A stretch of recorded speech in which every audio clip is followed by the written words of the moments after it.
It was a dark and stormy night when Sarah found herself alone in her secluded cottage deep within the woods. She had chosen this remote place to escape the hustle and bustle of the city, seeking peace and tranquility. But little did she know that the tranquility would soon turn into a nightmare. As the rain pounded against the windows, Sarah couldn't shake the feeling that she was being watched. The sensation was eerie, and every creak of the old house sent shivers down her spine. She tried to dismiss her fears as mere imagination, but the feeling persisted. She decided to make herself a cup of tea to calm her nerves, but as she reached for the kettle, she noticed muddy footprints leading from the back door to the kitchen. Fear gripped her heart as she realized that someone had been inside her home.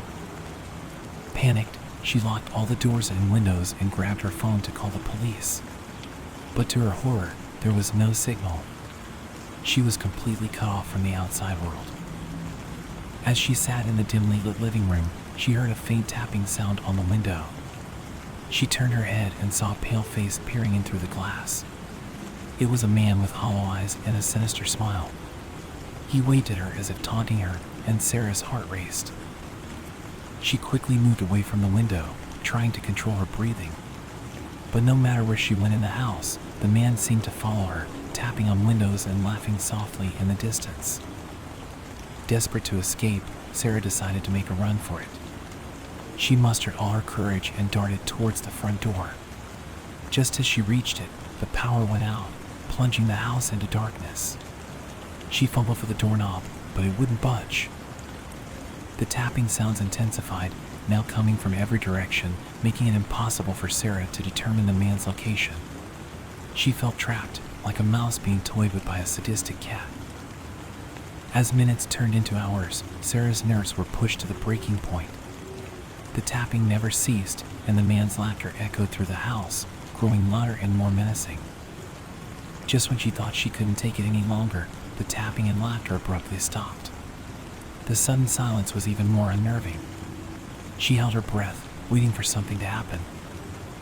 Then, from the shadows emerged a figure, but it wasn't the man she had seen before. It was a young girl, with pale skin and empty eyes, dressed in tattered clothes. She looked at Sarah, and with a hollow voice, she whispered, "Help me." Sarah's fear turned to confusion.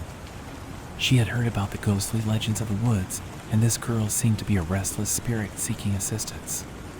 But before she could react, the girl vanished into thin air. In that moment, the front door swung open, and Sarah saw an opportunity to escape. She ran out into the rain, not looking back, and as she emerged from the woods, she spotted a police car parked nearby. The officers rushed to her aid and listened to her terrifying encounter. They searched the cottage but found no trace of the creepy man or the ghostly girl. Despite their skepticism, they stayed with Sarah throughout the night to ensure her safety. As the sun rose, Sarah returned to her cottage with the police. The muddy footprints were gone, and everything seemed undisturbed. The officers dismissed her story as a product of stress and imagination, but Sarah knew what she had experienced was real. From that day on, Sarah never felt at ease in her once peaceful cottage. The feeling of being watched never left her, and she often caught glimpses of the creepy man and the ghostly girl out of the corner of her eye. They had become permanent residents in her haunting nightmare. If you enjoyed this story, please give a like and subscribe for more haunting stories. And remember, you never know what might be standing behind you watching your every move.